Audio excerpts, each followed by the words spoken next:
श्रीमान भरत कहते हैं, जब तक मैं रामचंद्र महाबली लक्ष्मण और सीता को न देखूंगा तब तक मुझे शांति न मिलेगी। जब तक कमल नयन रामचंद्र का चंद्रमा के समान सुंदर मुख न देखूंगा तब तक मुझे शांति न मिलेगी। जब तक राज लक्षणों से युक्त रामचंद्र के चरणों पर सिर न रखूंगा तब तक मुझे शांति न मिलेगी। जब तक राज के योग रामचंद्र पैतृक राज सिंहासन पर न बैठेंगे और अभिषेक के जल से स्नान न करेंगे तब तक मुझे शांति न मिले। हिमालय के समान यह चित्रकूट पर्वत भी धन्य है।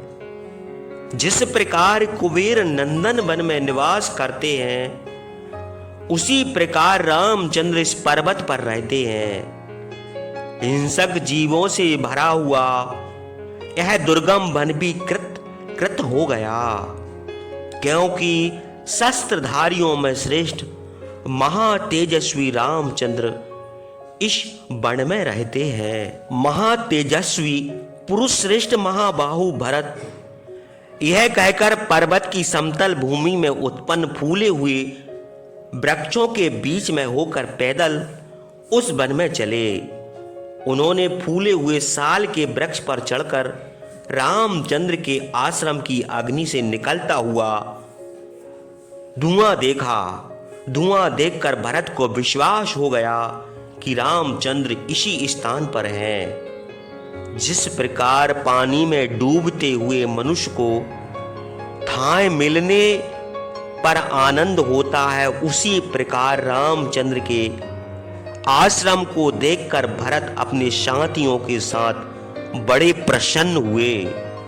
इस प्रकार तपस्वियों के निवास स्थान चित्रकूट पर्वत पर रामचंद्र का आश्रम देखकर महात्मा भरत ने रामचंद्र को ढूंढने के लिए इधर उधर जाते हुए मनुष्यों को रोक दिया और वे निषाद राजगुही के साथ रामचंद्र के आश्रम की ओर चल पड़े।